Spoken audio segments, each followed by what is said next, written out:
ವೀಕ್ಷಕರೆಲ್ಲರಿಗೂ ಮಂಗಳ ಮಹಾಗೋಚರ ವಿಶೇಷ ಕಾರ್ಯಕ್ರಮಕ್ಕೆ ಸ್ವಾಗತ.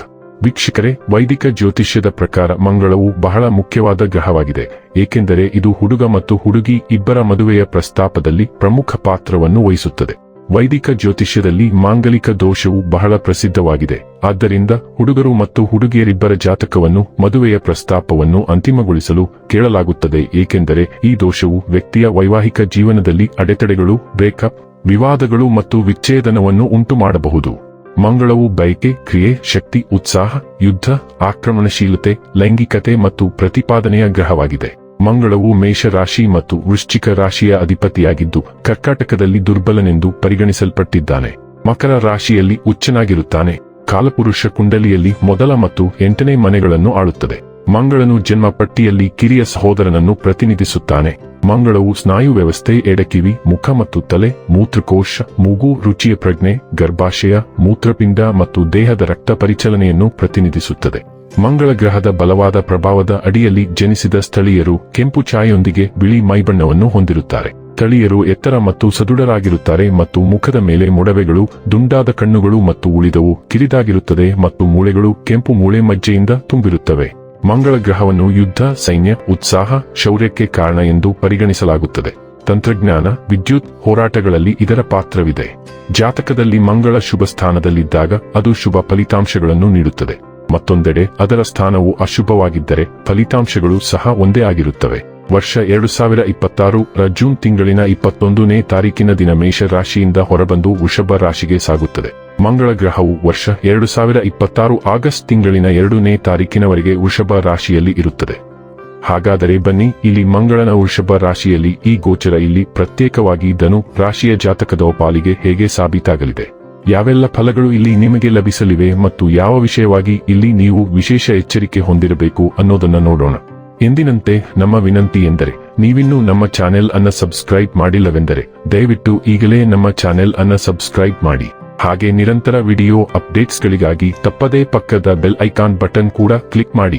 ವಂಶ ಪಾರಂಪರ್ಯ ಜ್ಯೋತಿಷ್ಯರು ನಂಬರ್ 1 ವಶೀಕರಣ ಸ್ಪೆಷಲಿಸ್ಟ್. ವಿದ್ಯೆ, ಉದ್ಯೋಗ, ಮದುವೆ, ಹಣಕಾಸಿನ ಸಮಸ್ಯೆ, ವ್ಯಾಪಾರ, ಆರೋಗ್ಯ ಸಮಸ್ಯೆಗಳಿಗೆ ಫೋನಿನ ಮೂಲಕ ಪರಿಹಾರ.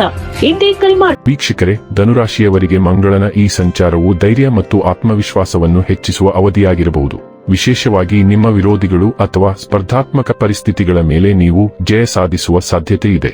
ದೀರ್ಘಕಾಲದಿಂದ ಎದುರಿಸುತ್ತಿದ್ದ ಅಡಚಣೆಗಳು ನಿಧಾನವಾಗಿ ದೂರವಾಗುತ್ತಾ ನಿಮ್ಮ ಪರವಾಗಿ ಪರಿಸ್ಥಿತಿಗಳು ಬದಲಾಗುವ ಸೂಚನೆಗಳಿವೆ. ವೃತ್ತಿ ಜೀವನದಲ್ಲಿ ನಿಮ್ಮ ಕಠಿಣ ಪರಿಶ್ರಮ ಮತ್ತು ಸಮರ್ಪಣೆಯನ್ನು ಮೆಚ್ಚುವ ಸಾಧ್ಯತೆ ಇದೆ. ಉದ್ಯೋಗದಲ್ಲಿರುವವರಿಗೆ ಹಿರಿಯರಿಂದ ಪ್ರಶಂಸೆ, ಹೊಸ ಜವಾಬ್ದಾರಿಗಳು ಅಥವಾ ಪ್ರಗತಿಯ ಅವಕಾಶಗಳು ದೊರೆಯಬಹುದು. ನಿಮ್ಮ ಕೆಲಸದ ಸಾಮರ್ಥ್ಯ ಮತ್ತು ದೃಢ ನಿಲುವು ಈ ಅವಧಿಯಲ್ಲಿ ನಿಮಗೆ ಉತ್ತಮ ಹೆಸರು ತಂದುಕೊಡಬಹುದು. ಆದರೆ ಆರ್ಥಿಕ ದೃಷ್ಟಿಯಿಂದ ವ್ಯಾಪಾರದಲ್ಲಿ ತೊಡಗಿರುವವರಿಗೆ ಈ ಸಮಯ ಸ್ವಲ್ಪ ಸವಾಲಿನದ್ದಾಗಿರಬಹುದು. ಲಾಭದಲ್ಲಿ ಏರಿಳಿತ, ಅನಿರೀಕ್ಷಿತ ವೆಚ್ಚಗಳು ಅಥವಾ ಯೋಜನೆಗಳಲ್ಲಿ ವಿಳಂಬ ಸಂಭವಿಸುವ ಸಾಧ್ಯತೆ ಇರುವುದರಿಂದ ಹಣಕಾಸಿನ ವಿಷಯಗಳಲ್ಲಿ ಜಾಣ್ಮೆಯಿಂದ ನಡೆದುಕೊಳ್ಳುವುದು ಅಗತ್ಯ. ಯಾವುದೇ ದೊಡ್ಡ ಹೂಡಿಕೆಯನ್ನು ಮಾಡುವ ಮೊದಲು ಸೂಕ್ತವಾಗಿ ಪರಿಶೀಲಿಸುವುದು ಒಳಿತು. ಇದೇ ವೇಳೆ ಆರೋಗ್ಯದ ಕಡೆ ವಿಶೇಷ ಗಮನ ನೀಡುವುದು ಮುಖ್ಯವಾಗಿರುತ್ತದೆ. ಕೆಲಸದ ಒತ್ತಡ ಮತ್ತು ಅತಿಯಾದ ಚಟುವಟಿಕೆಗಳಿಂದ ದೈಹಿಕ ಆಯಾಸ ಅಥವಾ ಸಣ್ಣ ಆರೋಗ್ಯ ಸಮಸ್ಯೆಗಳು ಕಾಣಿಸಿಕೊಳ್ಳುವ ಸಾಧ್ಯತೆ ಇದೆ. ಸರಿಯಾದ ಆಹಾರ, ವಿಶ್ರಾಂತಿ ಮತ್ತು ನಿಯಮಿತ ವ್ಯಾಯಾಮವನ್ನು ಪಾಲಿಸುವುದರಿಂದ ಆರೋಗ್ಯವನ್ನು ಉತ್ತಮವಾಗಿ ಕಾಪಾಡಿಕೊಳ್ಳಬಹುದು. ಧನು ರಾಶಿಯ ಸ್ಥಳೀಯರಿಗೆ ಮಂಗಳ ಗ್ರಹವು 12ನೇ ಮತ್ತು 5ನೇ ಮನೆಯ ಅಧಿಪತಿಯಾಗಿದ್ದು ವೃಷಭ ರಾಶಿಯಲ್ಲಿನ ಈ ಮಂಗಳ ಸಂಚಾರದ ಸಮಯದಲ್ಲಿ ಅದು ನಿಮ್ಮ 6ನೇ ಮನೆಗೆ ಪ್ರವೇಶಿಸುತ್ತದೆ. 6ನೇ ಮನೆಯು ಸಂಘರ್ಷ, ಸ್ಪರ್ಧೆ, ಸಾಲ, ಅನಾರೋಗ್ಯ ಮತ್ತು ದೈನಂದಿನ ಜೀವನದ ಸವಾಲುಗಳೊಂದಿಗೆ ಸಂಬಂಧ ಹೊಂದಿದೆ ಎಂದು ಪರಿಗಣಿಸಲಾಗಿದೆ. ಈ ಸಂಚಾರವು ಅನಿರೀಕ್ಷಿತ ರೀತಿಯಲ್ಲಿ ಪ್ರಯೋಜನಗಳನ್ನು ತರಬಹುದು ಮತ್ತು ಅಗತ್ಯವಿದ್ದರೆ ಸಾಲಗಳು ಅಥವಾ ಹಣಕಾಸಿನ ಸಹಾಯದ ಮೂಲಕವೂ ಪ್ರಯೋಜನಗಳನ್ನು ತರಬಹುದು. ಈ ಸಮಯದಲ್ಲಿ ನೀವು ದೂರದ ಪ್ರಯಾಣ ಮಾಡಬೇಕಾಗಬಹುದು. ವೃತ್ತಿ ಜೀವನದ ವಿಷಯದಲ್ಲಿ ಉತ್ತಮ ಅವಕಾಶಗಳಿಗಾಗಿ ನೀವು ಉದ್ಯೋಗಗಳನ್ನು ಬದಲಾಯಿಸುವುದನ್ನು ಪರಿಗಣಿಸಬಹುದು, ಆದರೆ ಈ ಪ್ರಕ್ರಿಯೆಯು ಸ್ವಲ್ಪ ಕಷ್ಟಕರ ಮತ್ತು ಸಮಯ ತೆಗೆದುಕೊಳ್ಳುತ್ತದೆ.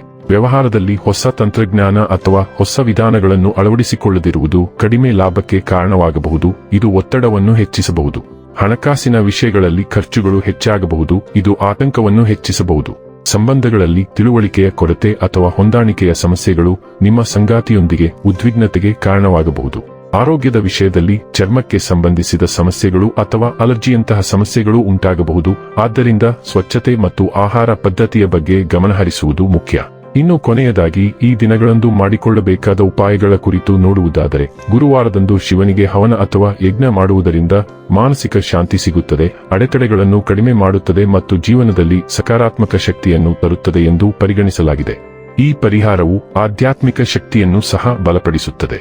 ವೀಕ್ಷಕರೇ, ಇದಾಗಿತ್ತು ಧನು ರಾಶಿಯ ಜಾತಕದವರ ಮಂಗಳ ಮಹಾಗೋಚರ ಮಾಹಿತಿ ಇಷ್ಟವಾದರೆ ವಿಡಿಯೋವನ್ನು ಲೈಕ್ ಮತ್ತು ಶೇರ್ ಮಾಡಿ. ಜೈ ಶ್ರೀರಾಮ್. ಕಾಮೆಂಟ್ ಬಾಕ್ಸ್ನಲ್ಲಿ ಬರೆಯಿರಿ, ಹಾಗೆ ಚಾನೆಲ್ ಸಬ್ಸ್ಕ್ರೈಬ್ ಮಾಡುವುದರ ಜೊತೆಗೆ ನಿರಂತರ ವಿಡಿಯೋ ಅಪ್ಡೇಟ್ಸ್ಗಳಿಗಾಗಿ ಪಕ್ಕದ ಬೆಲ್ ಐಕಾನ್ ಕ್ಲಿಕ್ ಮಾಡಿ.